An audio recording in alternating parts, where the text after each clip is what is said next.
वडोदरा के विभिन्न इलाकों में और साथ ही अन्य कई जगहों पर ऋषि तुषार आरोठे के खिलाफ चीटिंग के कई केस दर्ज थे, लेकिन ऋषि आरोठे को वांटेड घोषित किया गया था और वडोदरा शहर एसओजी की ओर से विभिन्न टीमें बनाकर आरोपी को ढूंढने की कवायद भी शुरू करवा दी गई थी। तब गोवा निकट के एक होटल से आरोपी ऋषि आरोठे की गिरफ्तारी कर ली गई और आगे की जांच के लिए रावपुरा पुलिस थाने पर आरोपी ऋषि आरोठे को लाया गया है। तब इस मामले में एसओजी के पीआई वीएस पटेल ने पत्रकार परिषद के जरिए ज्यादा जानकारी दी है।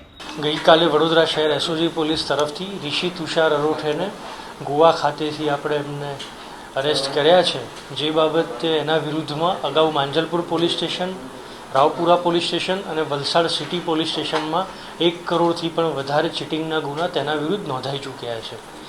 તો તે બાબતે આપણે ऋषि અરોઠેને હાલ અરેસ્ટ કર્યા છે અને રાવપુરા પોલીસને કસ્ટડી સોંપશું અને બાદમાં એની કસ્ટડી વલસાડ પોલીસ દ્વારા એની કસ્ટડી લેવામાં આવશે।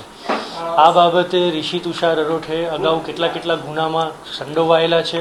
અગાઉ એના વિરુદ્ધ રાજકોટમાં, અમદાવાદ સિટી પોલીસ સ્ટેશનમાં વિવિધ જગ્યાએ અલગ અલગ તબક્કે અલગ અલગ લોકોએ અરજી કરી છે અને આપણે એ બાબતે પ્રેસ નોટ પણ ડિક્લેર કરી છે કે કોઈ પણ આવી રીતે કોઈ છેતરપિંડીના ભોગ બન્યા હોય તો એસઓજી પોલીસ કાં તો કોઈ પણ લોકલ પોલીસના સંપર્ક કરવા આપણે જણાવ્યું છે, જેથી આગળની કોઈ પણ એ બાબતની માહિતી હશે તો આપ સૌ સમક્ષ છે। અમુક મંદિરના, હનુમાનજી મંદિરના પૈસા બાબતની જે ચીટિંગ છે એ બાબતે પણ ઋષિને પૂછપરછ કરવામાં આવશે અને એ પૈસા કેવી રીતે, એના પ્લાન શું હતા, પૈસા ક્યાં એના ઇન્વેસ્ટ કરવાના હતા, વાપરવાના હતા, કોઈ અન્ય ગેરકાયદેસર પ્રવૃત્તિમાં એ પૈસાના રોકાણ કરવાના હતા કે શું હતું એ બાબતે અમે ચોક્કસથી તપાસ કરવામાં આવનાર। ऋषि तुषार अरोठे જે છે એમના પિતાજી છે तुषार अरोठे, તેઓ બરોડા ક્રિકેટ એસોસિએશનમાં કોચ તરીકે અત્યારે ફરજ ઉપર છે અને ઋષિ પણ અગાઉ કોઈક અમુક અંડર 18 કે રંજીસ અલગ અલગ વેરિયસ ટુર્નામેન્ટ્સમાં ઇલાઇટ ક્રિકેટ પ્લેયર તરીકે તેઓ રમી ચૂક્યા છે।